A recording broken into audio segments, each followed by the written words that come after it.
Oh, hello. Deadpool here. I always wanted to be a professional athlete. Because I wanted to have children in cities all over the world. Incoming!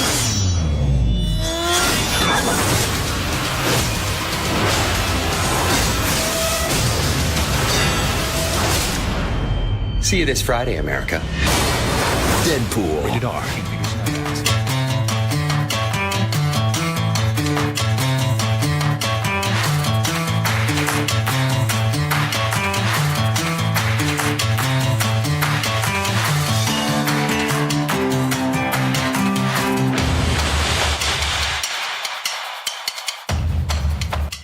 Hello and welcome to episode 45 of We'll Review It Ourselves, the podcast where we review the movies on our shelves. Every 2 weeks we'll take a randomly selected movie from our collection and we'll review it ourselves. I'm Brian Morgan, and still joining me on this journey is... Dan Bergman. Woo! Oh, I'm sorry. Yay. I haven't done that in a while. And the crowd went wild. Yay. Okay, so we are talking about Deadpool. Yeah, the good number 45. Yes. I was trying to avoid making 45 jokes, but we're already here, so listeners, just be forewarned, there may or may not be another 45 joke in there somewhere. Yeah, if that doesn't get us viewer feedback, nothing will. Yeah, ain't that the truth? Okay, so... our last episode was Harry Potter and Half-Blood Prince.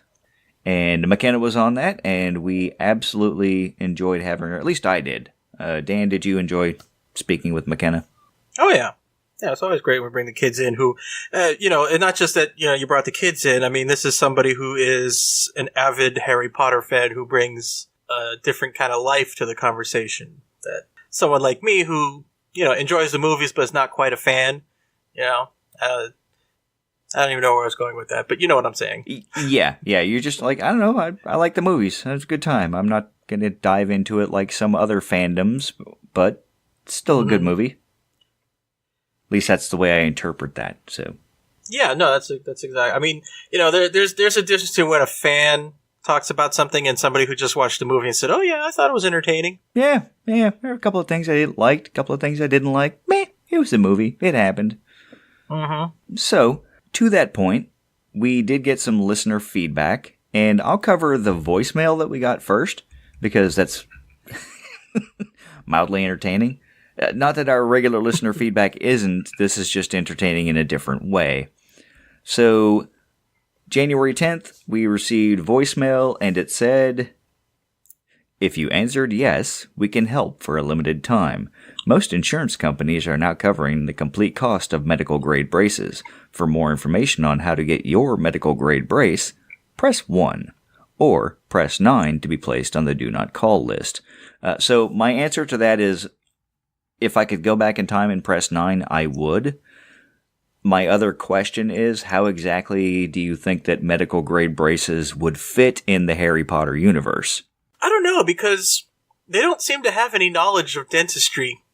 Because, Hermione said that her parents were dentists, and they just were like, is that a noble profession or something? It's like, okay, I guess wizards don't need dentists, so yeah, kind of appropriate that you got that message, but yeah, I don't think it really applies to the wizarding world. I'm also curious if they're talking about, like, knee braces or elbow braces and that sort of thing. So from that standpoint... did you see anyone in the wizarding world that, aside from being what some might call a bit mentally disabled, or at the very least, loony, anyone that would require, like, elbow guides or knee guides? It seemed as though most of their medical conditions were solved by magic. I was about to say, I think most of their, at least their physical medical problems, were all solved by magic. I think that's why the physically disabled are relatively underrepresented in those movies. And I think not because they're ignoring it, because, it seems like a very progressive type of universe. I think it's just that in the wizarding world, that's really not a problem. But begs the question, then why do Quidditch players need to wear protection? Well, I'm sure it still hurts. And you can still die. Well, can't they just cast a spell of, like magic helmet or something? My spear and magic helmet. Spear and magic helmet. Yeah. You get my point, though. It's like if he's covered by a spell, then what does he need to wear all that bulky equipment for? That's a good point. Yeah. Things to think about. Yeah, it's interesting that we've just turned a junk phone call voicemail into an actual conversation about Harry Potter. So, yay us. It's magic. Yes. Well, that again, Harry Potter, it's appropriate. And our second voicemail that we received at 12:41 p.m. today just says, now. And I don't know if that's some sort of secret program message subliminal activation code, because I can still account for all of the periods of time in my day since I first read this. And since I don't know that you actually look at it, I don't know if it was meant for you. If I see you start to act strangely because you've been subliminally activated, I will pause recording and we'll just pick up after you get done doing whatever it is you're doing, unless you're in jail. In which case, I'll just lug the equipment to the jailhouse and talk to you there.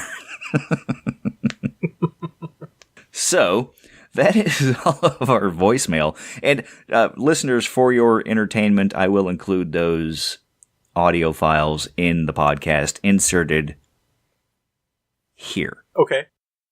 Sir, if you answered yes, we can help. For a limited time, most insurance companies are now covering the complete cost of medical-grade braces.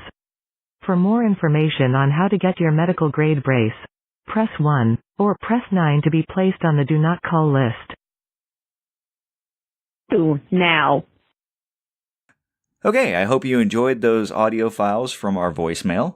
That's part of the reason why we did it, so just to prove that we can put your voice onto our podcast, feel free to give us a call at the phone number we will provide at the end of the episode. Now, on to our actual listener feedback. On our Harry Potter and the Half-Blood Prince episode on Facebook, listener Jeff, and we love listener Jeff, we truly do, and he brings up some really good questions. But to our other listeners, we do want to hear from you, so please jump on the Facebook page, jump on the Twitter, email, phone. I mean, if I have to set up a P.O. box so you can send snail mail, we'll do that too. And if you want to tell us that we suck, that we're boring, hey, please send us that. Yeah. Can't get better if we don't get told that it's not good. So, let's move on to Jeff's feedback. So, Jeff said, one of my favorite episodes to date. I was kind of surprised that no one mentioned that Harry loses his protector in this one. Sirius is gone, Dumbledore is gone. Everyone who has stood between Harry and the Dark Lord is now dead. That's got to be weighing on his mind. And Dan, you responded to this, so I don't know if you want to, kind of summarize what you said, or... Well, I just basically stated that, yeah, he has a good point, but, Harry, to me, is surrounded by friends and other teachers who never really cast a whole lot of doubt on the need for him to do what he has to do. I mean, they're all pretty much on board. So, I don't know, maybe just that significance was lost on me because it never seemed like Harry was ever really truly alone. Yeah. I mean, he lost a significant mentor. Yes, that was the tragedy. But his last protector, I didn't feel like he was vulnerable because, like I said, he's got so many other allies. And I agree with that assessment. I think, again, for the same reasons that you expressed, it was sad, but one, I have the advantage over you where I've read the books, and I know some of the other additional elements that are in there that show that Harry's never alone. As much as Dumbledore's dying is a tremendous loss to Harry and the wizarding world, one of the things that we have seen in the movies as well is that even the people that are gone, like Harry's parents, show up several times in previous movies. So even if they're gone, there's still an ability to reach out to a degree if there's enough connection there. That didn't really occur to me until, Jeff brought this up. So that wasn't really going on in my mind when I watched this. It was more of I'd already read the books, so I kind of knew that he had other people on his side. And again, that scene that we spoke about during the episode where Ron and Hermione in particular, come up and say, you're not alone. You don't have to do this alone. So while they're not necessarily protectors, he knows that they will protect him, as well as the Weasley family and all of their Order of the Phoenix associates.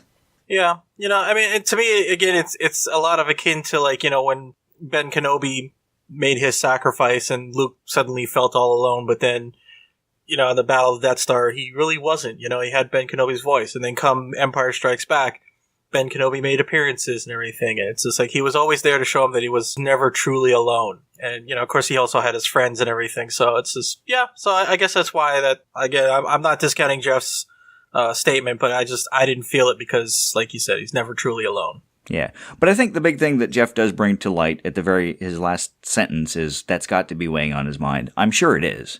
I mean, from a characterization standpoint, It's got to be in there. Like, crap, the most powerful of my protectors is gone as well. So I'm sure it's in there. But again, from our standpoint, I think we agree. It wasn't really something that we thought too deeply over. So that's kind of why we didn't talk about it. Yeah. So, but hey, thank you for bringing it up. Gave us a whole nother conversation. Exactly. So thank you, listener Jeff. And again, to all of our other listeners, we look forward to hearing from you in the future.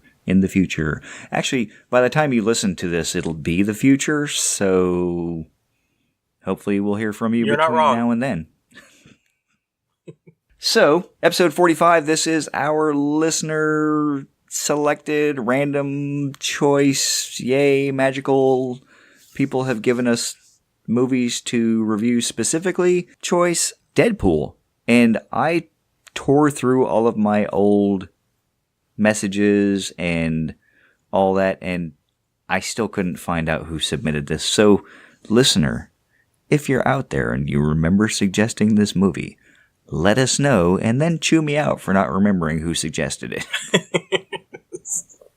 Like I said, I'm 99% certain it was Rich Boutot, a friend of mine who lives up in Connecticut, an old Navy buddy of mine, but I don't recall for certain. So, again, Rich, if it was you, let me know. If it was somebody else, then get mad at me for saying it was Rich and giving credit to somebody else. All right. Dan. Yeah. How did Deadpool get on your shelf? He's not actually on my shelf yet. He's on the shopping list. He's on the Amazon wish list, but I haven't got him yet, so I had to rent it from Amazon streaming. I had seen it in theaters when it came out. Funny side story. The scene where the song Calendar Girl is going and it's showing that nice little montage Yes. to communicate the passage of time, which I thought was a very effective use of a montage. We saw this on National Women's Day. Oh, that is hilarious.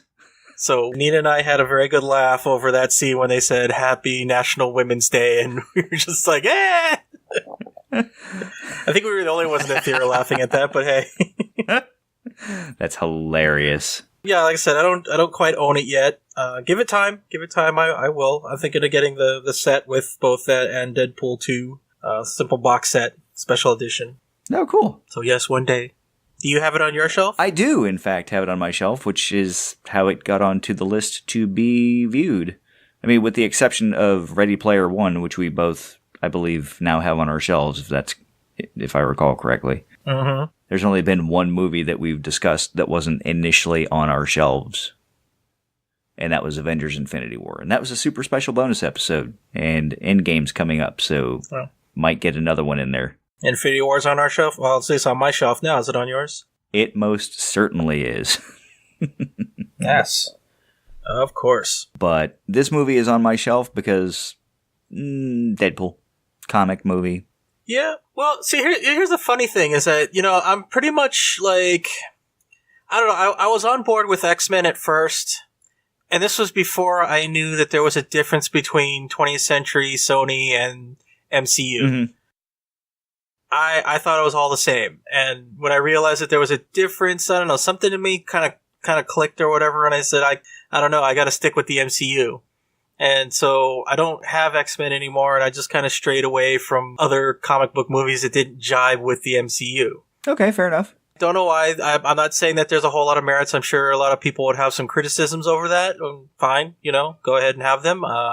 That's just the way I'm going to run my collection. Well, it's your collection. I mean, if someone comes in and tells you how to do it, then it's theirs, not yours. Well, no, I mean, the criticism was like, hey, man, if you enjoy the movie, you enjoy the movie. I'm like, well, maybe I do, maybe I don't anymore, That's all on me. But Deadpool is one of those where, like, if anybody could break, the fourth wall as he normally does and say, yeah, I'm part of the MCU because Disney and so made a deal, then I'm on board with that. And I want him to be, among a couple others, but I want him to be part of the MCU. That's my fantasy. That's my dream. That's my hope. Yeah, good luck with that. I'm not sure that's going to work out the way you want. Probably not. When do I ever get what I want? And I say that in the sense that I think that the folks over at Marvel, Disney, are going to incorporate some characters from the X universe back into the MCU. I don't know that Deadpool is going to be one of them, and in much the same way that Disney has an arm or had an arm that would produce more risque material, yeah, Deadpool will probably stay in that arena. Yeah, which, again, kind of sucks, really. Because, I mean, that's the other character I really hope to see was Venom. I know a lot of people had some harsh things to say about Venom, but I really enjoyed it. But he just seems like another one of those characters that Disney wouldn't touch with a 10-foot pole. So, speaking to the movie, I will probably own this movie as soon as I, get off my dead butt and go buy it. I enjoyed it. It wasn't knock my socks off good. It was as good as it could be without having Spider-Man in it, because Venom's sole reason for existence for the first, 10 years of his comic book history was to defeat Spider-Man. So having a Venom origin story without, Venom's origin was a little different. But in the same way that I've said this on a number of our previous comic book related movie discussions, I don't need you to adhere strictly to the source material. Tell me an entertaining story and I'll probably come along for the ride. So, Venom entertained me. There were a couple little issues with it. You and I discussed that via text the other day. Mm-hmm. It was still fun. And again, I will own it, so we'll probably end up reviewing it at some point.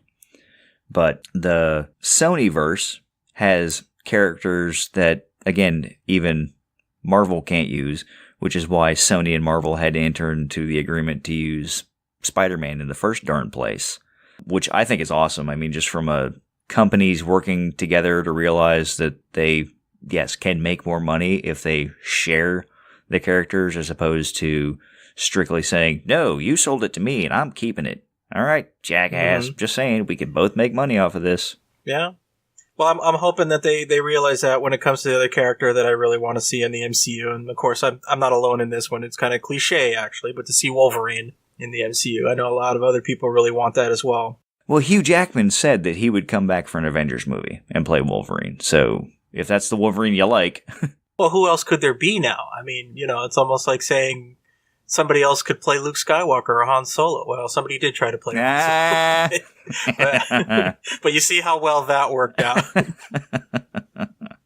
I think that, as demonstrated by the 4 Spider-Men that I can name off the top of my head, it depends on the depiction, but I will say mostly that I agree with you that that's Hugh Jackman, and you would have a really, really, really, really hard time replacing him unless you completely rewrote his origin story or reintroduced him as a just totally new character. And even then, you would probably still have some issues. Yeah. I mean, there's always going to be haters, but, What would probably be better is if they just introduced Wolverine's son. Yes, he has one in the comics. And had Hugh Jackman show up as like a cameo and then passed the torch on to his kid. That would be cool. Or they could get Daphne Keane. I'm about to say, yeah, it's like his character from Logan. Mm-hmm. His daughter. I'd be happy with her. Yeah. She was pretty awesome in that. Oh, and it's funny that we've started talking about Wolverine because that's a huge piece in the Deadpool universe. He makes a metric crap ton of references to Wolverine, snide comments, snide remarks. references to Hugh Jackman. And one of the first comments that he makes in the opening scene is, makes you wonder who I had to, fondle to get whose balls. Yeah. He had to fondle. Yeah. That's the thing I wonder about this too. Cause, you talk about that. And I said, oh God, this is another movie where there are hundreds of references and Easter eggs. We keep running into these movies and it's like, are we going to be able to keep from becoming that podcast that just talks about all the references? I think we are, because honestly, looking in my notes, there's not a lot of references to the references, if you catch what I'm saying. Yeah, no, I think we're doing a pretty decent job, but it's hard. Because we keep doing these movies, and you want to talk about the references. Because I think in the trivia section, IMDb, it said Ryan Reynolds said there were over 100 references throughout the entire film. So it's a trial. Well, I didn't say it hurts, but it definitely takes some effort. Well, I think again, one of the things that we have tried to do is reference the fact that there are references, and then grab a few key ones that really stuck with us and move forward from there, as opposed to going, oh, and then at minute 37 and 13 seconds, he said X and so. Oh, which is X and so is a reference to the X-Men. I mean, we're not... Yeah, we're not that podcast. Exactly. So I'm perfectly comfortable with our lack of references.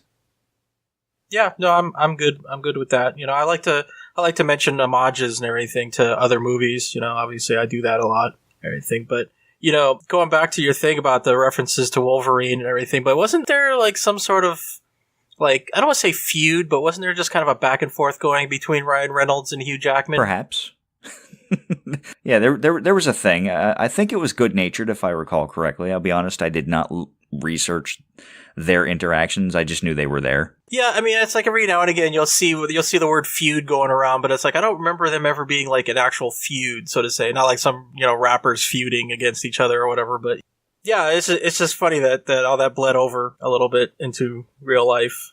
Well, I think it stems back to the X-Men Origins Wolverine movie, because Ryan Reynolds was in that too, which is in my notes, which means doesn't mean I have to mention it, but means I'm probably going to. So I'm just going to knock that little piece out of the way right there, especially since we're talking about references. There was the one reference to the bad Deadpool. Yes, that's a word for it. In the X-Men Origins Wolverine movie. And yeah, it was amusing, and they didn't dwell on it, and it was awesome. And I think that's kind of what started the whole Hugh Jackman, Ryan Reynolds back and forth kind of thing. It's not a feud. It's a good-natured ribbing back and forth kind of thing. Yeah. Well, and it's like, this is kind of why I consider this movie to be a redemption story. Not Deadpool's, mind you. It's Ryan Reynolds' redemption story, because, I know that there was a lot of backlash for the old Deadpool. And I was spared that disappointment and that anger, because I did not know who Deadpool was when I first saw Origins for Wolverine. So when I said Deadpool, I was like, okay, new character, interesting. I wasn't overly impressed by his look and everything, and then it wasn't until years later, I guess, until I realized that, oh yeah, Deadpool does not look anything like that, and Deadpool is supposed to be very talkative and this and that, and I'm like, yeah, that kind of sucks, man. That Deadpool sounds a lot cooler. And, this guy, here comes this movie and proves me right. Yes, Deadpool is a lot cooler. So this whole thing is, like I said, just, Ryan Reynolds' redemption. And not just for Deadpool, but for his role in Green Lantern as well, because he makes a number of references to that. It's all good comic stuff. Oh, yeah. And again, the other piece is he doesn't belabor the point. It's like, yeah, here's a quick joke. Here's another quick joke. Let's move on. This movie, as you said, makes a ton of references. Which, by the way, if I may interrupt too, because I don't want to get too far from it. We were talking about mixing with the MCU and everything like that. And I remember I saw a video on YouTube about it. As one reference was in the climax of the film, somebody said that looks an awful like a helicarrier that they're fighting at. And, helicarrier, a la S.H.I.E.L.D. I thought, okay, that's probably right. But then when I watched it this time for the podcast, I was like, yeah, that does look like an older helicarrier. It's probably why it's being scrapped, because it's old. Yeah. But it does look like one. It had some pieces. I mean, people say it's just an aircraft carrier, but no, we know aircraft carriers. It had a lot of pieces that didn't look like it belonged on an aircraft carrier. So, again, there's that connection. It's either a reference to S.H.I.E.L.D. or it could be just a hint that, yeah, they really want to be part of the MCU. Who knows? But that's just something I wanted to bring up. Yeah, it was a helicarrier. It was? Yeah, that's been confirmed. Like, yeah, it was a helicarrier. Just like, yep. Who confirmed it? I don't recall off the top of my head. I just know that I've read from the production company, from people involved in the production, like, yeah, it's a helicarrier. We did it as a joke. It's a thing. Just roll with it. Like, okay, cool. So I liked it. I thought it was awesome. And yes, I think they could find a place for Deadpool in the MCU. I just think it would be like a little side pocket dimension, and we've already shown that reality is malleable in the MCU. You could probably do something with it. Yeah. I mean, seriously, though, wouldn't you love to see him and Steve Rogers kind of have it out, or Steve Rogers like, language, and he's like, really? What the... Yeah. But before we get too far into that, rather before we go down that rabbit hole, what I was going to say earlier was that Deadpool, the version in this movie, is not, again, the version that originally appeared in Volume 1, Issue 98 of the New Mutants.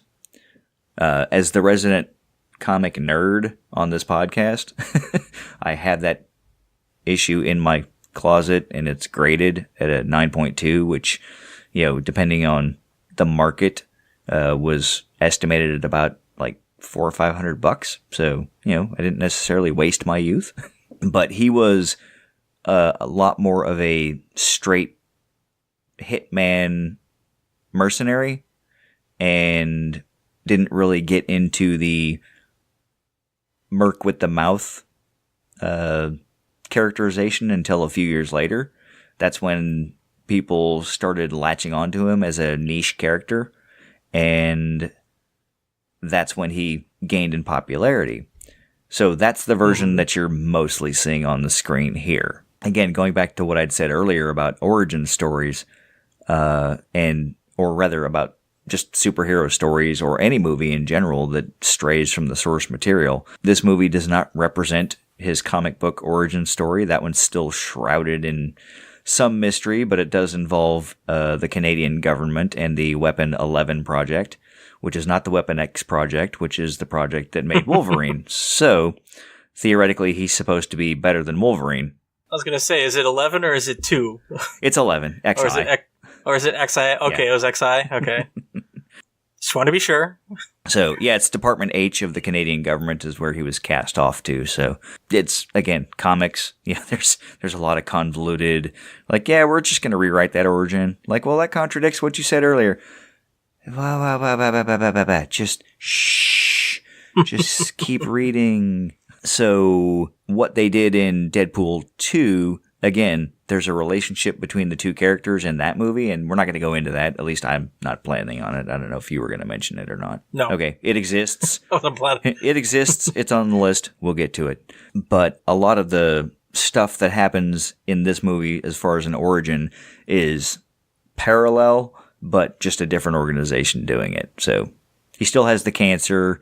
He still has the healing factor, which at times varies in how fast he can heal. According to the internet, it depends on his mental state. So the more bubbly and the more Deadpool-like that he is, the faster he heals, because I'm not letting anything get me down. And if he's sullen and moody, then he doesn't heal as fast. So that explains his attitude, if you believe that line of thought produced by the comic book people.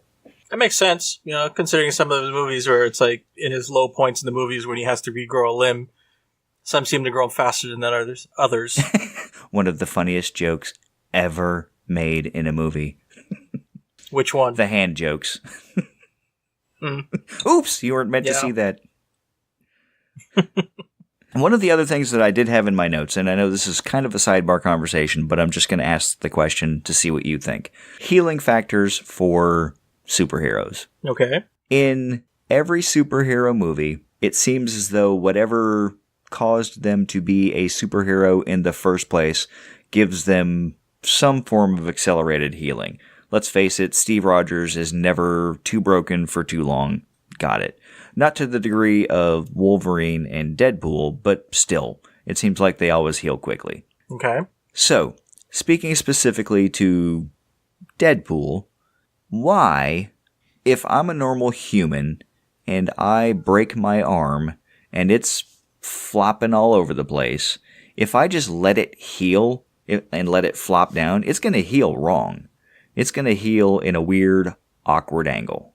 Why is it that every character with a super hyper-accelerated healing factor, a la Deadpool, their body always returns to a specific configuration? Secondly, and corollary to that, if every cell in their body returns to its basically original state at the time of the activation of his latent mutant powers, wouldn't his brain cells stay the same way? So how does he remember things for any longer than 10 seconds? Wow. Those are, from a nerd standpoint, those are some really awesome questions. I really want to see a superhero with healing factors who, if he doesn't splint his arm correctly, it heals in an angle. I want to see that. I mean, at least Wolverine has an adamantium skeleton, so that never breaks. But yes, that's the thing too. I mean, healing factors, it's like, they never scar either. So that means there's no such thing as scar tissue to them. If I may, I mean, you see scar tissue, but even on normal humans, eventually scar tissue fades. Although I do have some scars that I've had for 30 plus years now. And I still have the scars from that. Well, yeah, I mean, I still have the scar from my appendectomy. And, it's the thing. I mean, it was done in the time of medical technology where it doesn't scar that much, but it's still there. Mm-hmm. So that I've always tackled that one. It's like, why don't they ever scar? I think that one's like the speed with which they heal perhaps gives it more, or rather less time to create the scar tissue. I don't know. I got nothing. I was just trying to make something up. Yeah, I don't. It'd be interesting if a doctor was able to describe the scarring process and to say it's like why one would or would not scar. Yeah, but the other piece of that, and again, corollary to that, or corollary to the scar tissue and the healing and all that kind of stuff, not everything on your body heals. If I lose a tooth, I'm not growing back a tooth. Why do they get to have teeth back? I mean, I'll grow back. I mean, my bones will heal and put themselves in the right spot. I got that. But what about those things that you should not be able to regenerate a limb? Still fun. Again, it's still entertaining. Well, again, I guess that's just what makes them superheroes, just to have that extra bit. I mean, the healing factor, yeah, that's amazing. But to be really, truly super, to have regeneration, to have no scars, to have your bones just magically come back the way they're supposed to, I guess, I guess that's what makes them super and not just amazing. Like Spider-Man? He's amazing. Well, he's amazing, but he's still super. He's still a super. He's also spectacular, so I've heard. Yeah. But you know what I'm trying to say. Yeah, no, I was totally just having fun with the fact that you said amazing. Which, from the Deadpool origin, he was created as an amalgamation of Wolverine and Spider-Man. That's what Rob Liefeld was thinking when he created him back in 1998. Nice. Because, Spider-Man has a mouth on him as well, so, Yeah, and I don't want to go, again, too much into the Spider-Man movies, but I've always thought of Spider-Man's rapid-fire dialogue and taunting as a combination of keeping his enemies off guard by, poking at him, and also confidence-building banter for himself to go, I'm really a little scared, I'm really a little concerned, I just need to keep moving my mouth or I will stop doing what it is that I'm trying to do, which is stop this person from doing what they're doing or save the city, save the world, whatever. Deadpool is just Like, yeah, I'm just going to keep yakking because that's what I do. Where's Francis? Yeah, I totally get that. That's a pretty good fair assessment. There is that thing I've read one time too. They say that when somebody puts on a mask, they don't hide who they are; they reveal who they are. And with Spider-Man, I always kind of felt that way. He puts on the Spider-Man mask, and he really becomes who he truly is, which is that really confident superhero, and not this scared, invisible, nerdy guy. I think that's what he is deep down inside. But that's just my theory. But we all wear masks. Yeah, in one way, shape, or form, we do, yes. But the thing I was going to go back to, back to your original questions about healing factors, and the second part of your question was about memory. Because your brain changes. So if they got that healing factor, it's always going back to its original form. It's like, can they remember anything beyond, would you say, 10 seconds? Mm-hmm. I just use that as a time, but yeah. So the concept is sound. Yeah. So. Again, excellent question. That'd be an interesting concept for a superhero. He's got short-term memory problems. It's like Deadpool and Dory mixed together. It's like, just keep swimming, just keep slashing, killing, just keep slashing. Yeah. But along those lines, it always made me wonder. And this is kind of a little shot in left field, but coming from the same home plate, do superheroes like that, who are also very, they're very resistant to pain. And they, you can't burn them because they don't feel it. So, are they able to enjoy spicy food? I will counter with, they seem to feel pain, but there's got to be a point at which they just sort of mentally numb themselves to it. Because in this particular movie, Ajax, the bad guy, Francis, we'll call him Francis because that's his given name, speaks of enhanced reflexes and his nerve endings were seared so he doesn't feel pain, which implies that Deadpool still feels pain. And in fact, you see him when he gets shot right up Main Street and he's, walking it off. He's walking like, ow, ow, ow, but he's healing so quickly that the pain goes away much quicker. So, and Wolverine has shown pain as well. So I think they feel pain. I think they just recover from it more quickly, so you would probably have to hit them with spicy food in order for it to stay there. Well, two things. I think Ajax and Francis are two different people. I think Ajax was one of the experimentees. I think, wasn't he Warlord? No. Ajax and Francis were the same guy, because he was the guy that was taunting him the entire name. When he asked him, oh, what's your name? Kevin, Keith, Todd, Bill? And when he finally figured it out it was Francis, it was, like a running joke throughout the whole movie. Yeah, that was Warlord. The British... No? Okay, wait, hold on. No, the British guy was Ajax. That was Ajax. Mm-hmm. Ed Skrein, the actor. Mm-hmm. Okay. I thought Ajax was the guy in the bed that he was talking to when he first was being experimented on. He saw another guy bound to the bed. I thought that was his name. The guy that was talking about Meredith Baxter Birney and the Dutch oven? Yeah. Who was that then? I think he was just a side character. I don't remember his actual character name, so I would have to look it up. Okay. But he was really nobody. My bad then. Here nor there, my confusion. Moving along. Kind of going back to that whole thing then. It's like, yeah, so you were saying that they probably feel a little bit of pain. They walk it off. Everything's cool. But see, that's the thing, because I wonder, if you have someone like Superman, who obviously feels no pain ever, if he can enjoy spicy food. I know I brought this up on Uber Nerds, and everybody jumped on me saying, it doesn't really burn you, Dan. It just feels like it. Well, that's the whole point. Spicy food acts on the same receptors as the ones that tell you you're being burned, and that's why it tastes hot. I get that, so my thing is, if they don't have those receptors to tell them that they're actually burning, what's the difference then if those receptors are being told that you've got something hot? When it really isn't, it's like, so if you don't have those receptors, then you really can't enjoy spicy food. That's my thought. Yeah, I think they have those receptors. And in fact, I will say that in Wolverine's case, he would probably feel it more because there is a significant connection between taste and smell.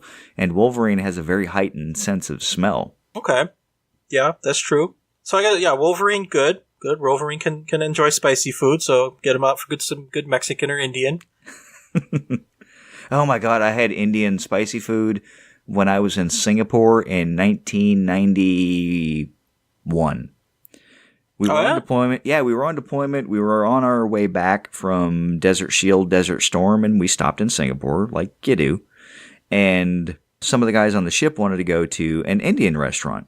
Well, I'd never had Indian food, so it was that opportunity to go out and try something I'd never had before.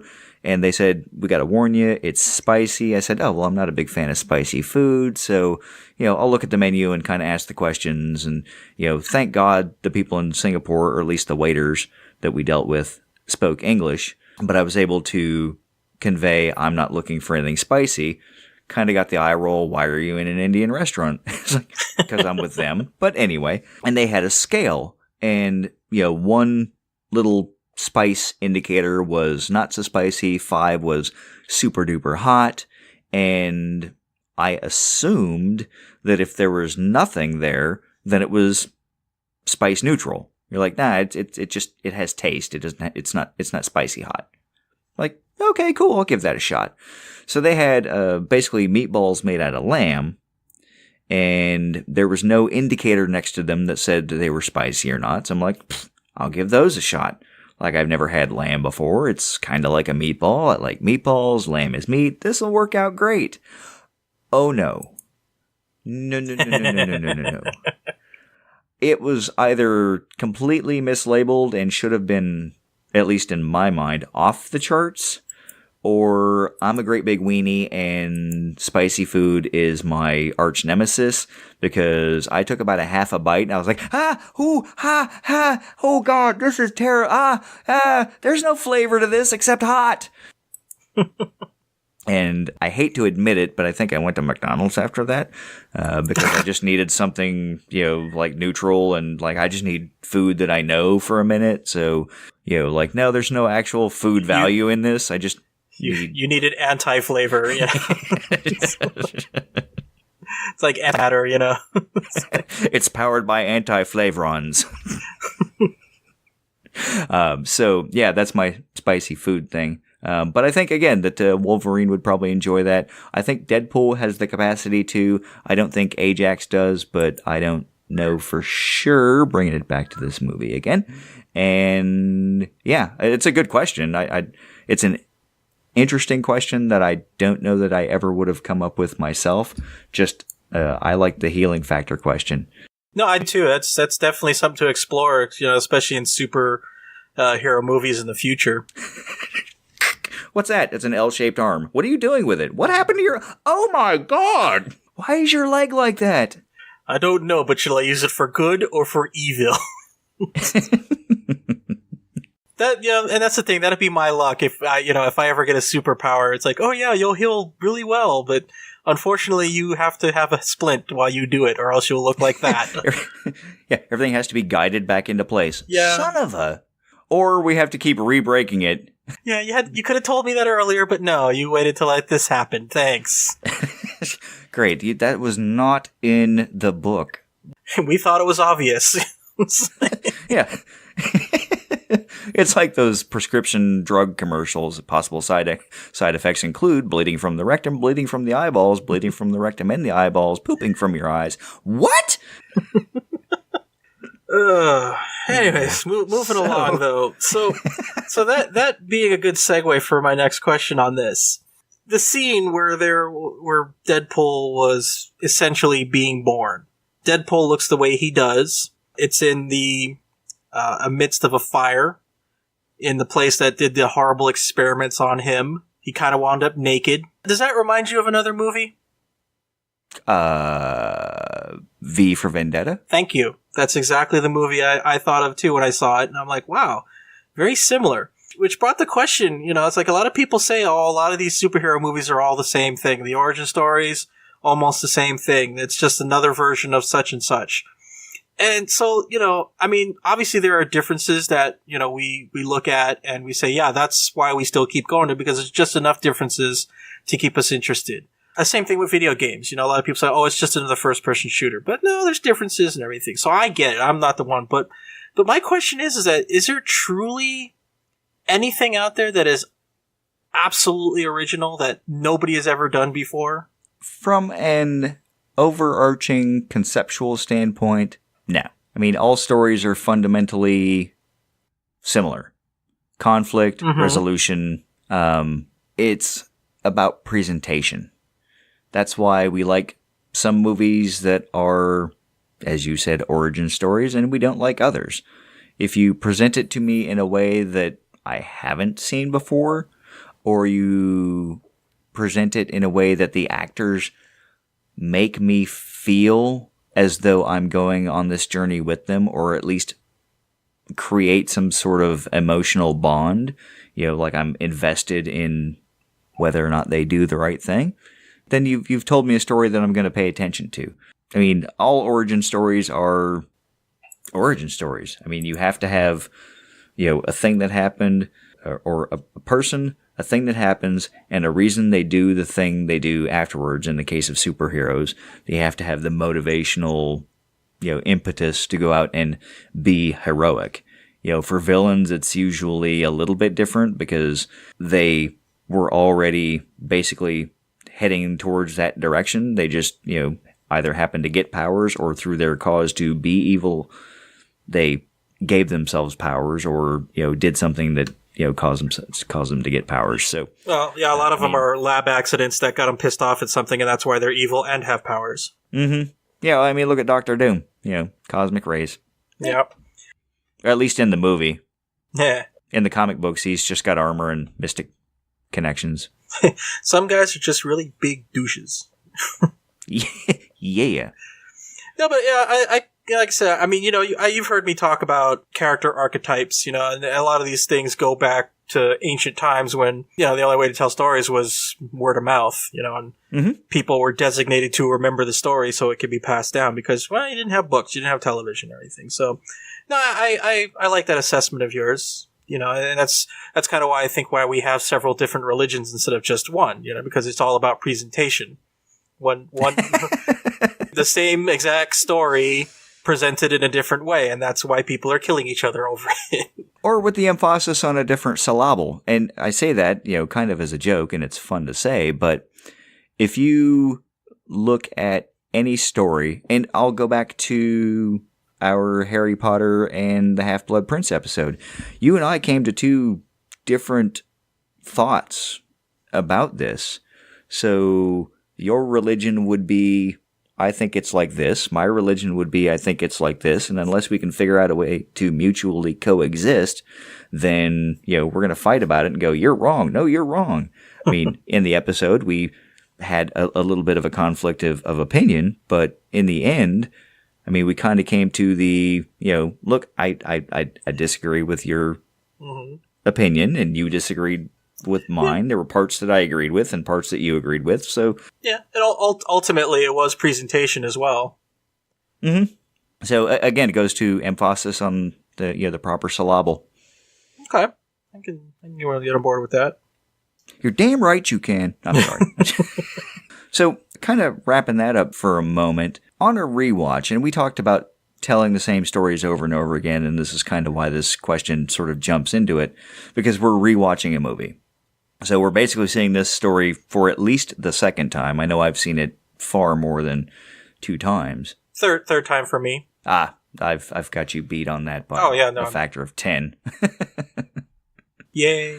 Just because it happens to be on, and I'm like, oh yeah, hey, I guess I'll watch the first half of this until something else shows up, or watch the last half of this because something else I was watching is over. But anyway, does this movie retain the same initial shock value that it did on the first viewing, if it had it at all? Because for me, this was shock in the way that it presented the traditional superhero movie.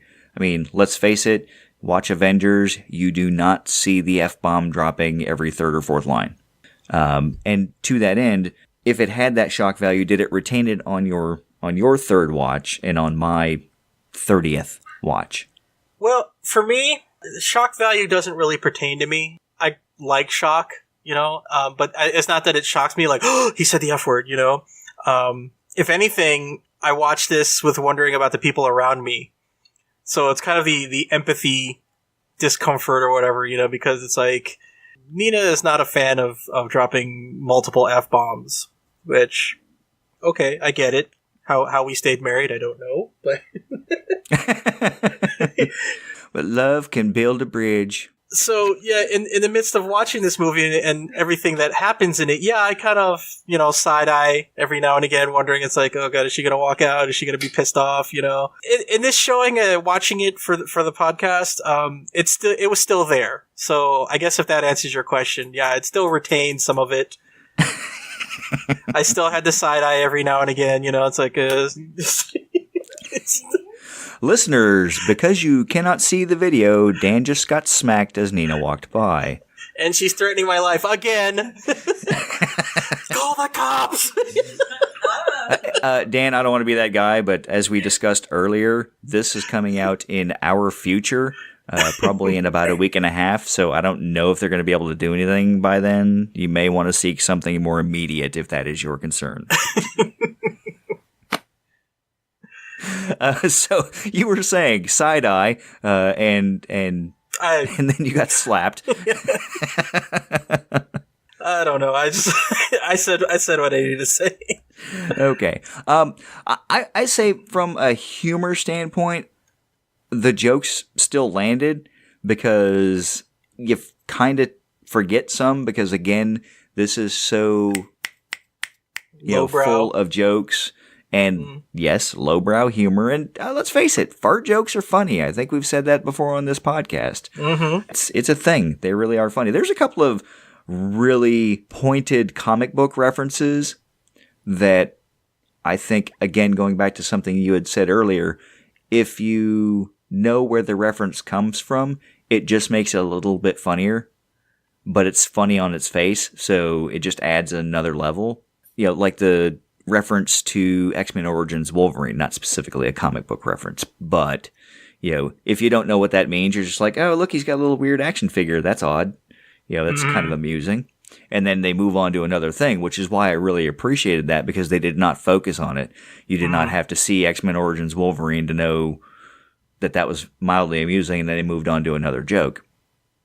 But, again, there was enough different from his comic book characterization that there was still newness in what they were showing. The representation of Colossus in the movie was the most visually comic book accurate representation to date of Colossus in any X-Men universe related film. His actual characterization, they kind of missed the mark on that, but whatever, they were making fun of it anyway, so it was kind of fun. NegaSonic Teenage Warhead, I mean, really, who had ever heard of her unless you were in the comic book realm? I knew immediately who that was when I saw the trailers. I'm like, oh my god, that's a deep cut. And now suddenly it's in the cultural zeitgeist, and quite frankly for me, that's kind of awesome because, not that I want to be that guy that says, hey, I remember her when, because I don't even, know her. She's a two-dimensional thing on a piece of paper, but...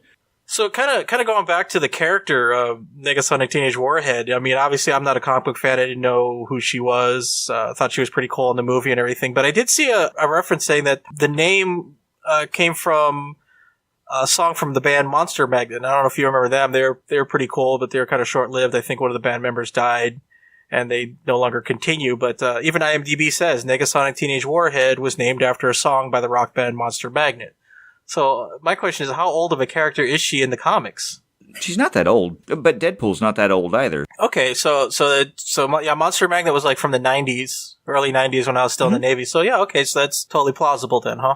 Yeah, I think NegaSonic was introduced in the mid-2000s, if I recall correctly. Oh wow, Again, so she's yeah, not that old of a character. Yeah, very young character then. Yeah, okay, so I had no idea, so I learned something new. Yeah, well, that's what I'm here for. Yep, well. And the internet. That's what the internet's here for. Yeah, well.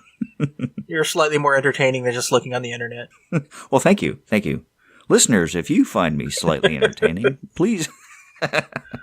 Which goes back to, again, Deadpool was a fairly new character. The oldest character in this movie, I mean, from a comic book standpoint, introduction standpoint, I think would be Colossus. I mean, there's obviously references to Professor X, but I mean the ones that actually show up on the screen. McAvoy or Stewart? Is Colossus. Oh, God, these timelines. Which, again, another way to introduce Deadpool, the X-Men, and all that into the MCU, especially with the Fox merger, or the Fox acquisition. Into a much larger universe. You've just taken your first step to a much larger universe. Who said that? Obi-Wan. Good, Ben. Ben! Which, again, brings us right back to that. So, my other question regarding superhero abilities and specifically healing factors, because apparently this seems to matter. So, for example, Spider-Man. When he gained his powers, he gained, according to the comic books, the proportionate strength, speed, and agility of a spider. I would expect him to be able to jump around like a jumping bean and do flips and bounce off walls and all that kind of good stuff. Okay. Deadpool got super healing. Theoretically, again, if his body reset to the condition that it was in when he gained his powers, which he was pretty in shape. He was a mercenary. He was a hitman for hire, although he did do, the moral good and took care of the pizza dude and his stalking ways. And by the way, just got to say, slight pause for the cause, pineapple does not belong on pizza. Ever. In any universe. I don't care what timeline. Oh, no. We are not doing this. I will fly to Virginia. Oh, good. Again? Yay! Dan's coming. Because I don't pay for flights, so I can do it. My broke ass will fly there. And I will not buy you a pineapple pizza. You can buy your own. I will buy my own and I will shove your face in it. But getting back to my point, why is it that Deadpool suddenly gains the ability to leap 40 feet into the air, do flips and crap like that when all he got was a healing ability? He didn't gain super strength. Why can he spin in the air when not even an Olympic level athlete can do that without springs? Well, did he really do 40-foot jumps into the air? What scene was that? I saw him jumping over cars, but yeah, in the closing scene or in the final battle where he's getting ready to be blasted up to the top of the helicarrier or to the flight deck of the helicarrier. Mm-hmm. He jumps off the roof of a car and then he does an incredible spinning flip twist acrobatic barrel roll and then lands on the piece of metal that's going to launch him up there. So the distance that he jumped was probably 3 times, at least what it looked like on the screen, 3 times what an Olympic level triple jump competitor would do. So how does that happen? How does he magically get the ability to jump 50 feet just because he has a healing ability? My only thing is that, when you work out, it's kind of ripping up muscles and they build themselves back up and everything that, maybe when he does that, he gets stronger. That's the only thing I can think of. Okay. Can he get stronger? I guess. Whatever's convenient for the plot. Well, yeah, fair enough. And they even make it a point about that to say, oh, you might want to go talk to him. This may be relevant to the plot. When he goes to talk to Agent Smith is what he calls him. Yeah. The guy that, hooks him up to get the powers in the first darn place. The recruiter. Yeah. Which, by the way, I like that actor. He's not in a whole lot of things that you would know, a lot of TV and bit roles, but man, he's got that face. And the funny thing about that, and I just kind of want to touch on this, his face looked very familiar to me, and I really had to really think deep as to where that reminder lied. And I had to go all the way back to the 70s. I don't know if you ever watched Croft Superstars. Oh, yeah. God, all the time. Okay. Do you remember one little show from that called Dr. Shrinker? Electro Woman and Dynagirl? Oh, no. I used to have fantasies about that. But them. Yeah, no, that was early childhood fantasies was those two. Oh, yeah. Yes, I do remember Dr. Shrinker. Okay. The guy, his name's Jay Robinson.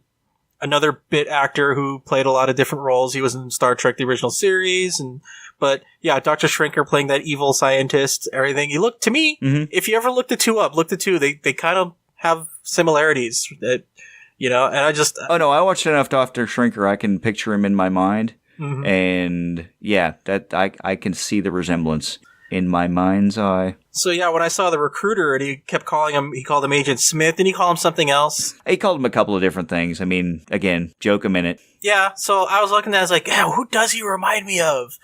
And like I said, I really racked my brain over it to find it, but then it's like, yeah, Croft Superstars, and I finally found it, and yeah, it was just something I wanted to touch on because it's like, man, talk about other movies to reference that goes way back,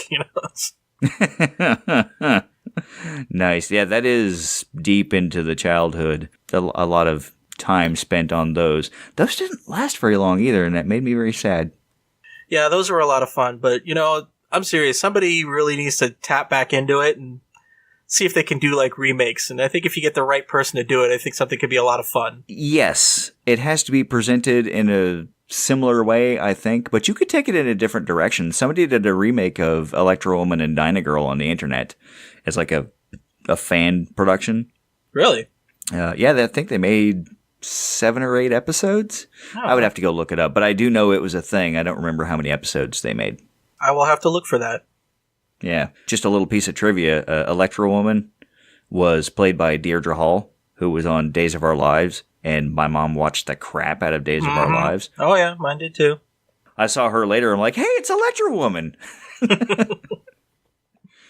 My mom was like, who? Like, yeah, whatever. Yeah, well, yeah, my thing was for Dynagirl that had the little Holly from Land of the Lost bangs. Still got a thing for that. Nice. So, yeah, I mean, the Croft Super shows and a lot of the shows from the 70s, one of my favorites was Wonderbug. I think I've mentioned that on the podcast before. But this movie feels kind of like or rather an extreme extension of that, where it's not taking the genre too seriously, but it's poking fun at a lot of the tropes that have been presented in the previous movies. So, yeah, I think it's interesting that you brought that up because it does sort of tie into the overall theme of Deadpool. Mm-hmm. It's funny you mentioned trope, though, because there was one trope that I did notice, and it's like there's only one of 2 negative things I gotta say in this movie, or about this movie, I should say. And that's was the trope that I saw at the end was the damsel in distress trope. They kidnap his girlfriend, and now he's got to go rescue her. Mm-hmm. So yeah, I remember the first time I saw this movie, and I was like, oh, they really did that? I was hoping that, that kind of was something of the past, but yeah, that's one of 2 negative things I have to say about this movie. Not that I'm disagreeing with you. I'm just curious as to why the negativity towards that. I mean, from a plot standpoint, it made perfect sense. I agree that it is a trope that, maybe they didn't need to use, but since this whole movie is filled with poking fun at tropes and looking at them in a different way and sometimes, moving them sideways, do you think that it was intentional that they did this as a trope, or it was just the easy way out when they wrote the movie? Well, considering that there wasn't very many jokes about really the damsel in distress, yeah, she kind of helped along. She didn't stand in the corner panicking. She actually did, run up and stab the guy in the back with the sword and everything, which was great because I don't know how many movies the joke was like,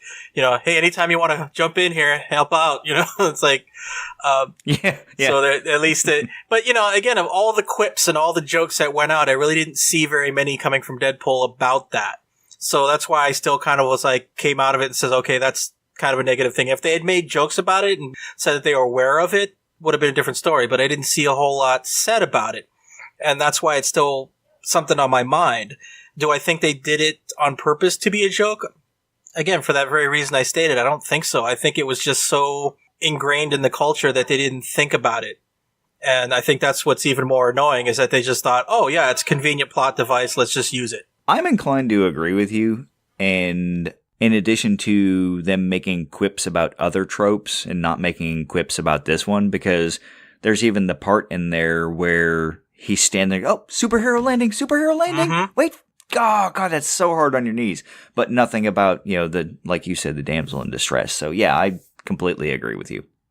I know, especially, in the age of getting pissed off at razor blades and the Me Too movement, I know somebody's probably going to have something to say about that, but, it's funny that somebody put, it's like, wow, I guess your skin was too sensitive for a Gillette. So. Yeah. Yeah. So, speaking of razors, healing factor, I mean, can he shave? Is there any, I mean, he's burned all over his body. I guess he's not gonna shave. But burn victims can grow hair back. Does the healing factor prevent hair growth? So many questions. Yeah, man. I don't know. That's another one. There's so many nuanced detail because, I mean, that's the thing, though. Especially with the movie Man of Steel, you see a part where Clark Kent had a beard. And how did Superman shave then? I mean, it's like if he's so impervious to everything, how did... Oh, mirror and heat vision. They explained that in one of the previous movies. Oh, did they? I guess I must have missed that or forgot that. I think it was Superman 3. Huh. I'll have to watch that again then. And if you missed it, then it's okay because a lot of people did.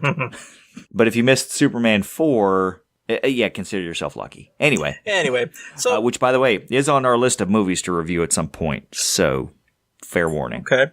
So, now that we've gone down that can Deadpool shave and can Superman shave rabbit hole and come back feeling baby soft because we use Gillette razors. Anyway,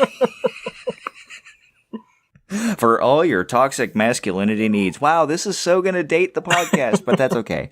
Anyway, you said there were two things that you did not like or found disagreeable about this movie. Well, I don't know if I can really say it's something that I absolutely disliked about the movie, but it did bring up a question, everything, in the character of Dopinder. Now, I know the backstory. I read it in an article. They said that Dopinder was based on somebody that Ryan Reynolds knew and said it was a really cool guy, and I guess he died and put him in the movie as kind of a tribute to his friend or something to that effect, which is cool. Totally noble. I dig it.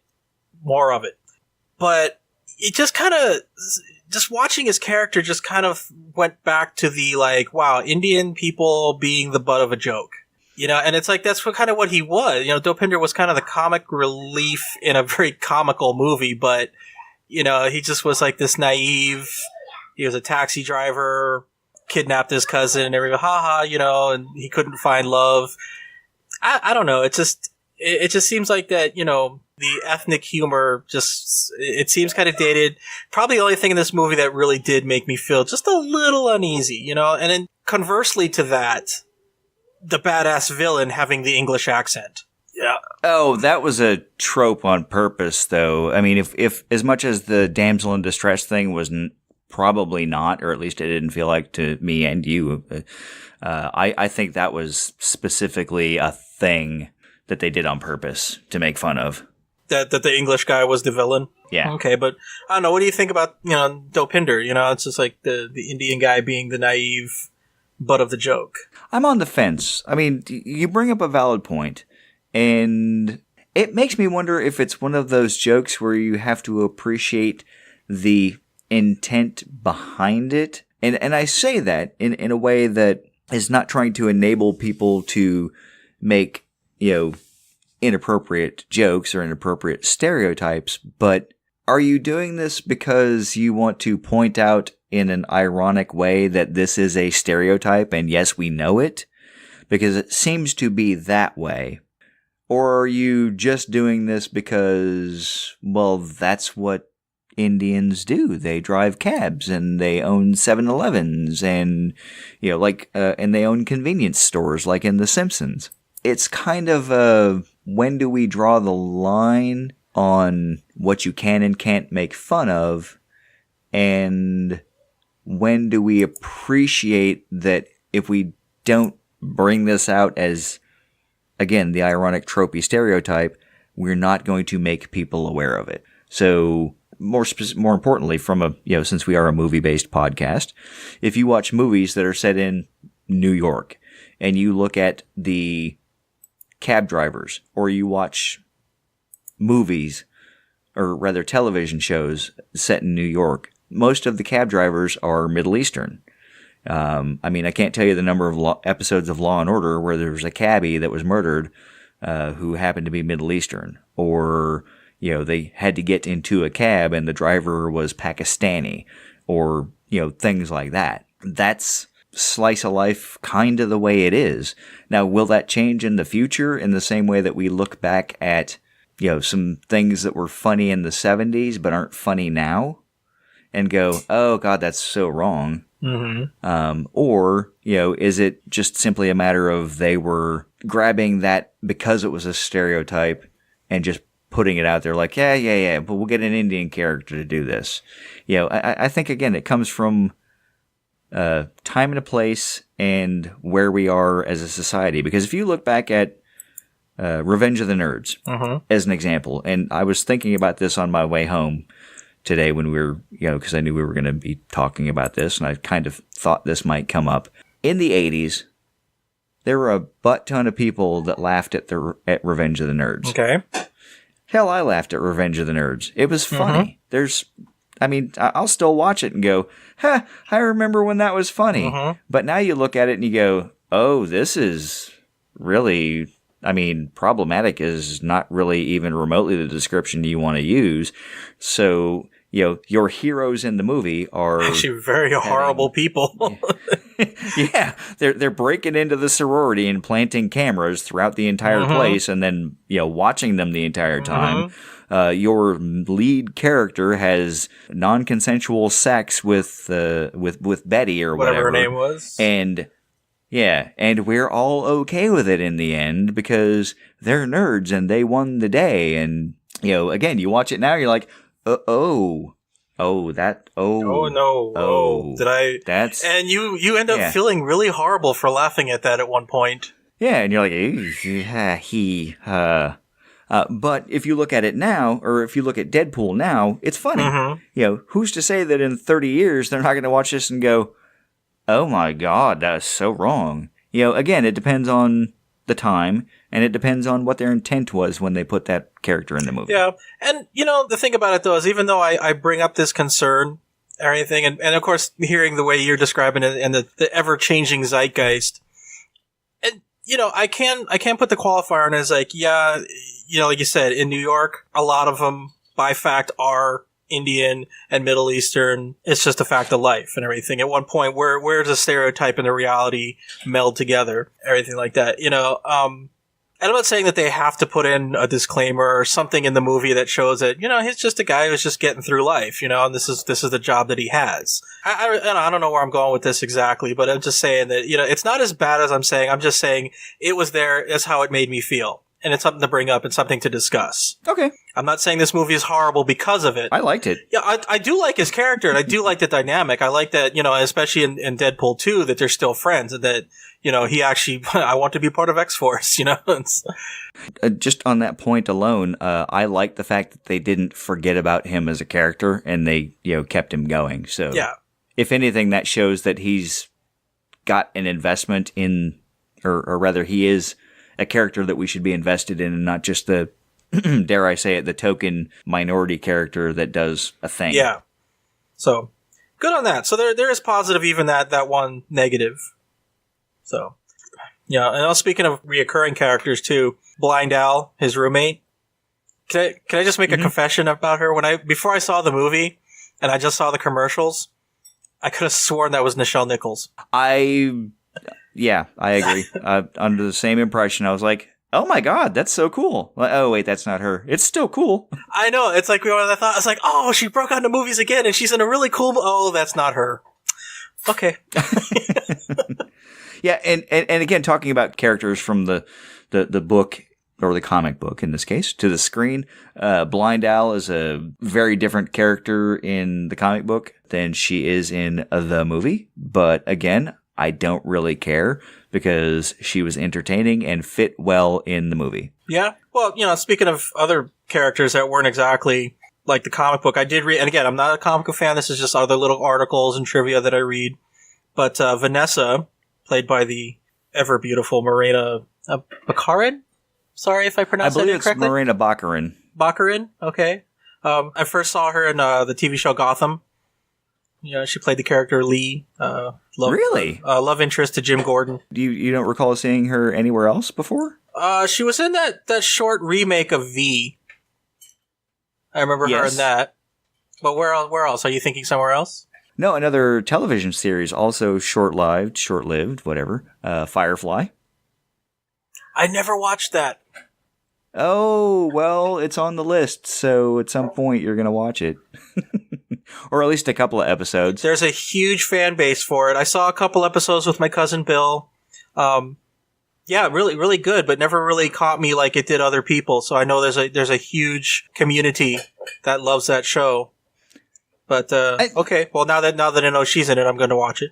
Yeah, that's one of those shows that was good, but I don't know if it would have remained as good as people seem to think it would have been in their mind. Uh-huh. I own the first half a season and the movie that they used to sort of close it out, and I really enjoy it, but it's kind of one of those things that has become legend in people's mind, like, oh my god, it's gonna be so awesome. And you're like, okay, it was good, and I appreciate your dedication. Yeah. But you're imbuing it with, potential that you're not absolutely certain that it had because they never got a chance to see that. So yeah, well, and we may never know. Who knows? Maybe somebody with enough money and influence will bring it back. We'll see. But kind of going back to her character, I guess, like I said, the article that I read said that she was supposed to be some shape-shifting mutant, and named Copycat. Yeah, that's it. That's the name. You're welcome. But in the movie, though, she did say that, I've played a lot of parts or played a lot of roles, which kind of, I guess, was a little nod to that. Yeah, she's real big in the sci-fi community because, again, Firefly, she was in Stargate, SG-1, she was in that V remake. Again, didn't last too long, but she was still in it.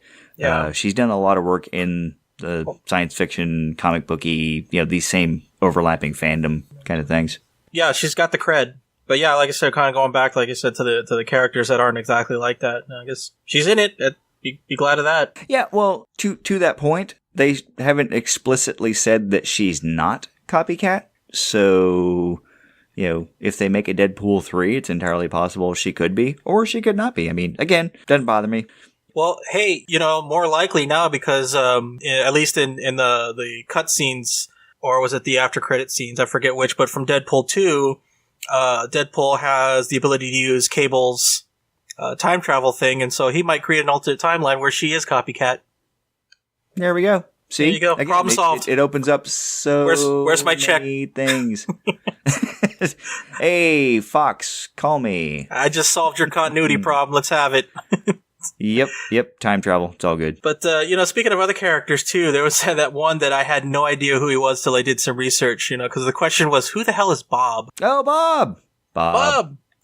Hey, how's the wife and kids? She still make that tuna casserole? Really bad for the hips, But yeah, it turned out, Bob was going to be somebody from Hydra, but again, because of this whole cross-universe studio debacle, everything, they couldn't mention him because it's copyright infringement or something of that nature. So yeah, trademarks, whatever. Yeah, Bob is just Bob. So yep, still funny. But you know what though? Who's the same? Doesn't matter what studio or anything. Stan Lee in his cameo, man. And we could not have completed this episode without mentioning Stan Lee. Rest his soul. Moment of silence. And as irreverent as this cameo was, man, still hit me in the feels, man. Still hit me in the feels. Yeah, and this was the cameo he didn't like. He was mad that they put him in that strip joint because, according to the internet, and at least from his own mouth, so the quotes around it would lead me to believe, he filmed his scene in a warehouse in Vancouver or something like that, and then they basically cut that into the strip bar, so he wasn't supposed to be in a strip bar, although I can't think of any reason why anyone would say, and give it up for candy, without them thinking that they were going to be in a strip bar, so... Yeah, that's a little bit... I believe it was Chastity. Yeah, it was Chastity, yeah. But yeah, no, that's a good point. As much as we love him, we got to give consideration to that. But I wonder if maybe I missed the point of that whole thing, and he just thought it was like a they weren't going to be naked, as opposed to, the way they were presented in the movie, completely naked. And that was, ironically, you talked about that sex scene earlier, and, Vanessa and Wade get busy, and Morena Baccarin was very adamant about not showing her boobs. Like, okay, cool. Got no problem with that. The key thing was, again, you don't need to see boobs. I didn't need to see Wade's junk either, but, you did in the fire. So. But there's certainly a lot of crotch shots in this movie, though. Yeah. Again, as a tropey crosscut, or, using the tropes ironically, you see that in a lot of superhero films, and you're like, wait a minute. Hey, what the hell? So I think a lot of those were, one, they're funny, teabag, and two, it's just kind of funny. Hashtag drive-by. Which I'm not going to lie, again, fart jokes are funny. I still use that one around the house. So there were a couple of things, and I don't know if you've talked about everything that you wanted to, but I'm near hitting my limit on things. A couple of things that I did want to point out. One of the big differences from the comic book Deadpool and the movie Deadpool is the references to chimichangas. Comic book Deadpool will reference chimichangas in every panel if you let him. And again, it wasn't until later on in the character's life that he started breaking that fourth wall. So that's, again, in the character's development, relatively new. But yeah, chimichangas, yeah, he'll look right at the comic book panel, and which ironically I made that a visual. So listeners, I just moved my hand to show like I was actually in the panel anyway. And reference chimichangas, and he'll use the fourth wall to find out information that will help him Deus Ex Machina to get to the end of the level, if you will, for the book. Like, oh, hey, oh, that's where that is? Okay, thanks, writers. And then go do the thing. So I think that would be interesting to see in like a Deadpool 3. Again, spoiling it for Deadpool 2, we didn't see that. And the scene in the final battle where Ajax shoves the knife right through Deadpool's noggin. That is direct homage to a scene out of the comic books, because this is one of the more, I don't want to say violent, but I mean, obviously violent. It's not, because it's static images on the screen, it's not nearly as violent as the movie is. But that was the other thing that I wanted to talk about, was the uber violence in this movie. And hey, we're movie buffs. You can use a bit of the ultra violence. Oh, fair enough. Or something about orange number 5. No, wait, no, something about oranges. Crap. 45 oranges, something, I don't know. Wait, no. God bless it. 45 oranges going down. Wait, no, that's, never mind. Anyway. But I forgot where I was going with this. What was I talking about? Damn you! You did this to me. I made you fat? No. Knife in the head. Yeah, the knife in the head, and the ultra violence. This movie is super, super ridiculously violent, in the sense that it's cartoonishly comically violent, in the way that the old Roadrunner and Wile E. Coyote cartoons were.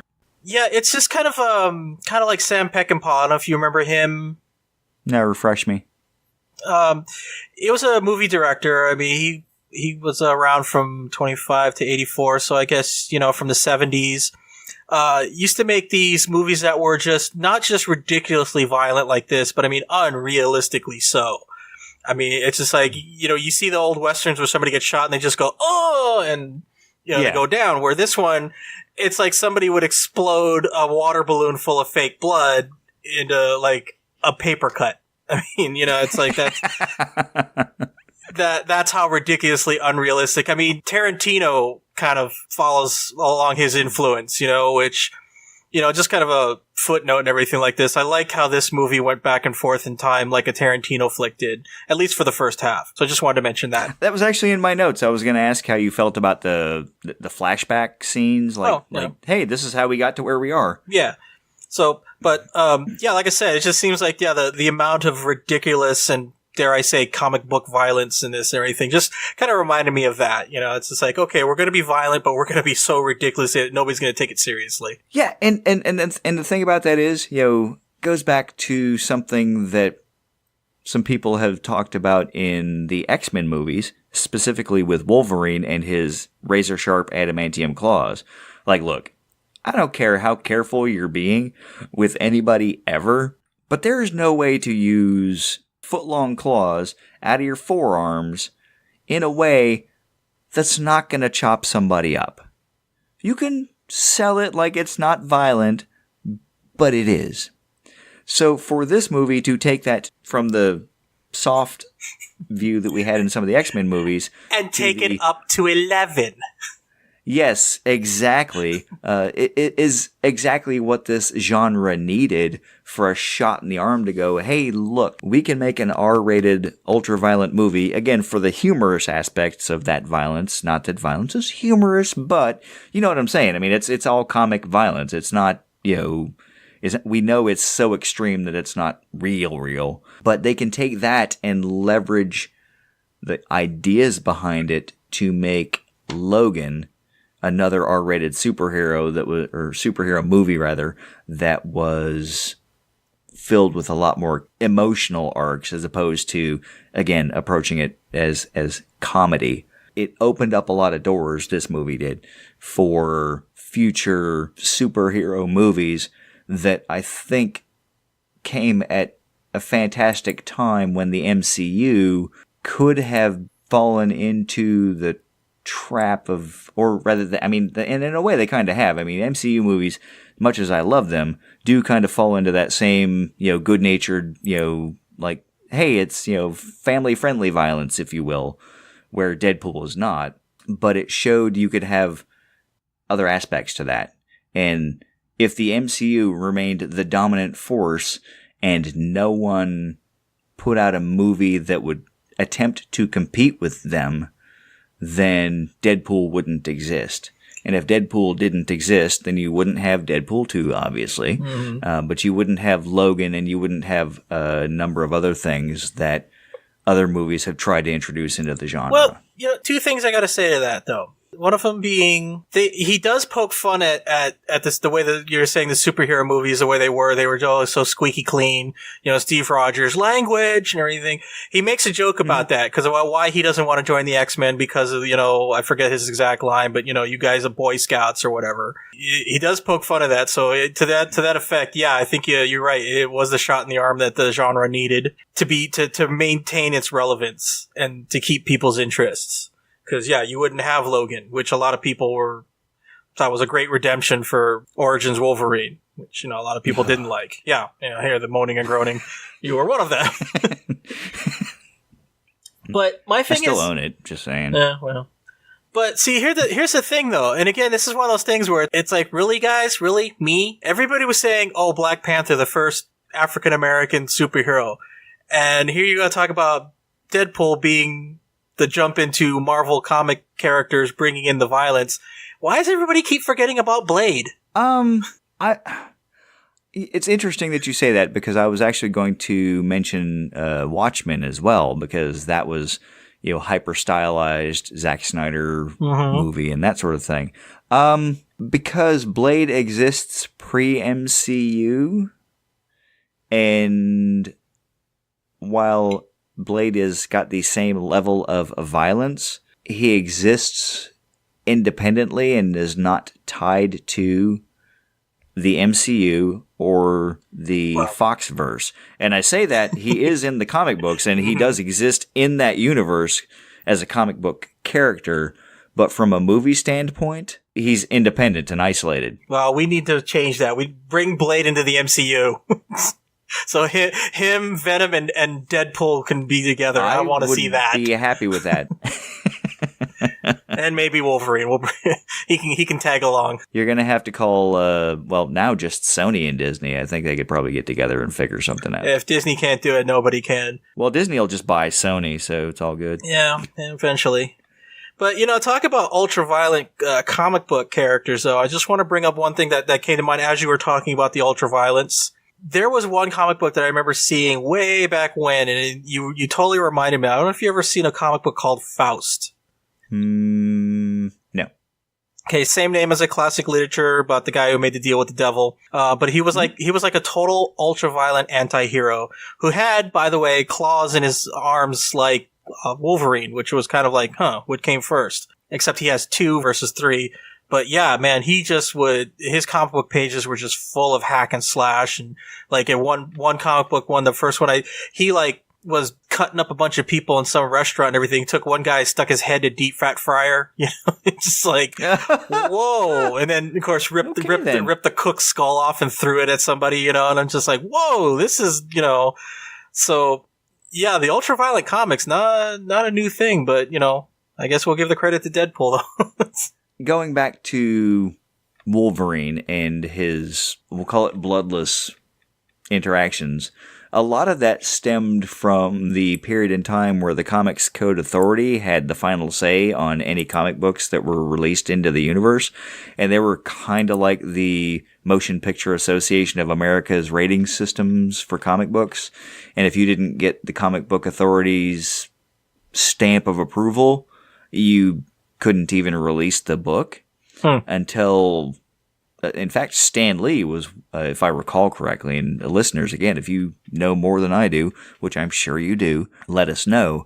But Stan Lee was one of the first publishers or editors to push the Comics Code Authority and push the limit to introduce characters with drug addiction, realistic interactions with sharp objects, if you will, a la Wolverine's claws, Deadpool's swords, that sort of thing. Mm-hmm. But more adult type situations that they would have to deal with, comic book characters having sex, all of the real life scenarios that human beings do.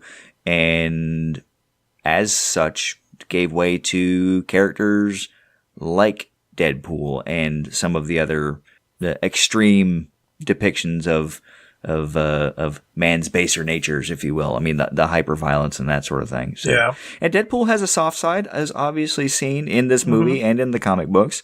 Otherwise, he wouldn't be a hero, and sometimes, again, to borrow the Batman thing, he's not necessarily the hero we want, but the hero we need for the moment. I would agree with that. So, yeah. But going back to, again, some of the things that were in my notes before we start wrapping this up. The soundtrack was awesome. Yes. I'm not a huge fan of those musical stylings, like that type of music. I'll tell you, I love Salt and Pepper. But yeah, Salt and Pepper was like, oh, hey, it makes me want to shoop a doop. Anyway, really brought back the nostalgia piece. A lot of the new material that was written just for the movie.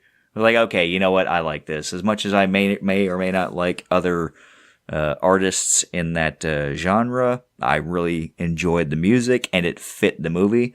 I wasn't looking for a fantastic orchestral score.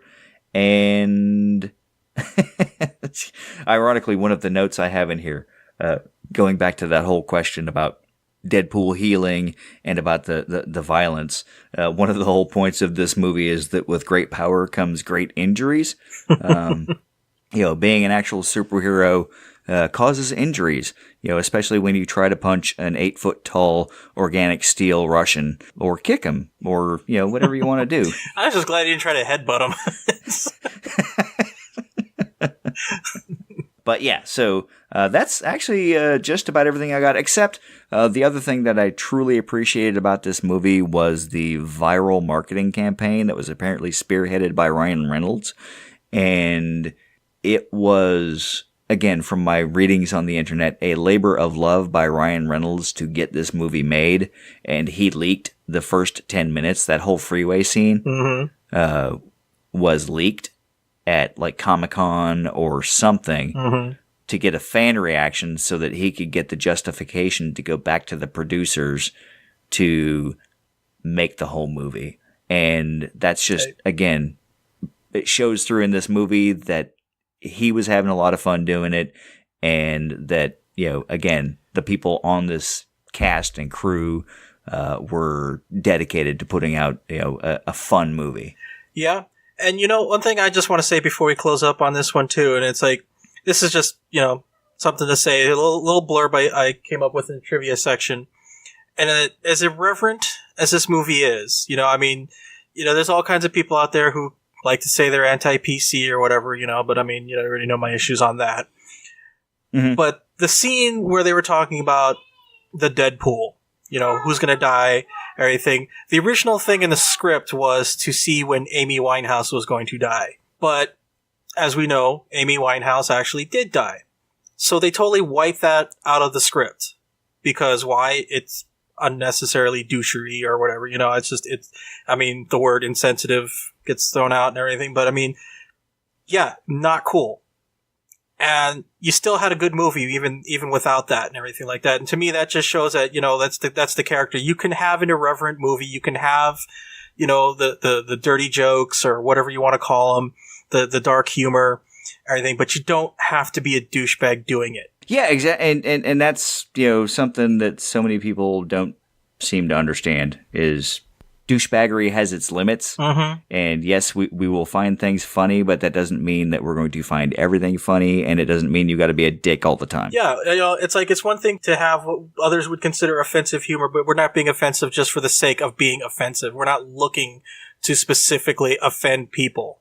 Some people are going to like it, some people are not. That's the nature of the business. But we're not going to just go, it's like, hey, this will definitely piss off some people. Let's do it. Yes. That's just my thing. There's my 2 cents. I'll get off my soapbox now. And climbing down. I agree wholeheartedly. And so that being said, where does this go on your shelf? Because I think, again, we've sort of gave our closing thoughts. If you owned it. If and when I own it, it is going to go up where all the other Marvel superheroes, because even though it's not a fact, but it is my fantasy that it'll be part of the MCU. So on the top of the shelf, on the upper level shelf where the MCU movies are, it'll go there with them. Okay. For me, again, alphabetical, but anyway, this movie's a lot of fun.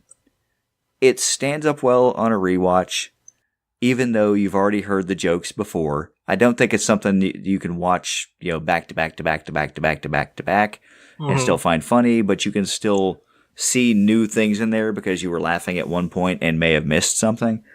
As a piece. Go ahead. Honestly, that's the cool thing too, because I wasn't the only one laughing at some of the old jokes. I think Nina was too. So it's you're absolutely right. It holds up. Yeah, as a piece of high drama, I had fun.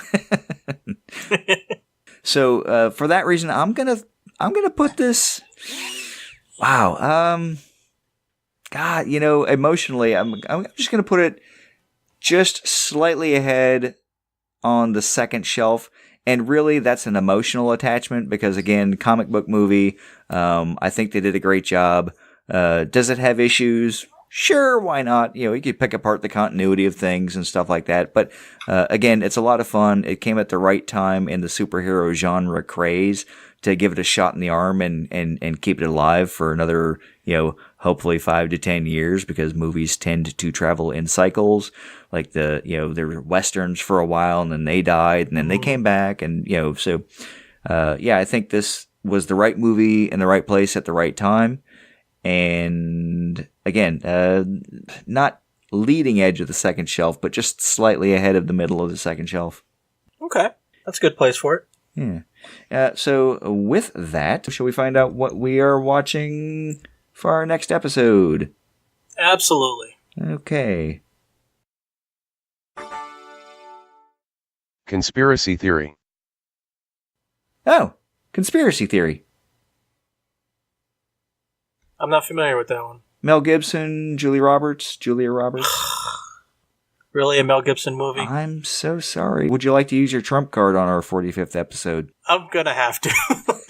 Hey, we can't impeach 45 right now, but I can definitely trump out 46. All right. So, exercising the right of the House of Representatives, Dan has chosen to impeach, and I will represent the Senate and confirm his impeachment of 45's movie selection, and we'll try again. Listeners, we don't do this all the time. It's just... It was kind of fun this time, so we're going to do it. All right, so, but Dan will have to live with... The next choice. I guess it would be Vice President Pence's or President 46's choice. Just get on with it. Oh, I think you'll be much happier with this selection. Ratatouille. Yes. Okay, then. Very happy with that one. Thank you. The impeachment proceedings have concluded, and Ratatouille is our 46th president.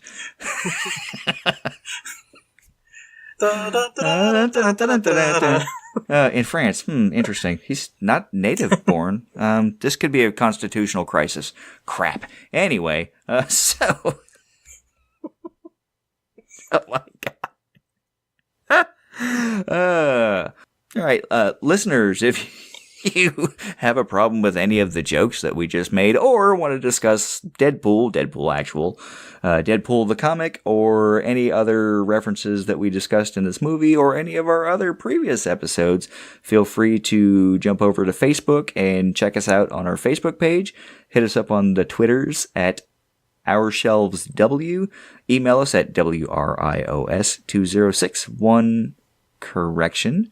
Email us at WRIOS2016MR@gmail.com, or leave us a voicemail at 804-699-1067. And with that, Dan, your movie-themed goodbye is... You can't find love, but you can rent it for 3 minutes. How much can I get for this Voltron ring? Anyway. All right, and with that, we will see you in 2 weeks with not conspiracy theory, but Ratatouille.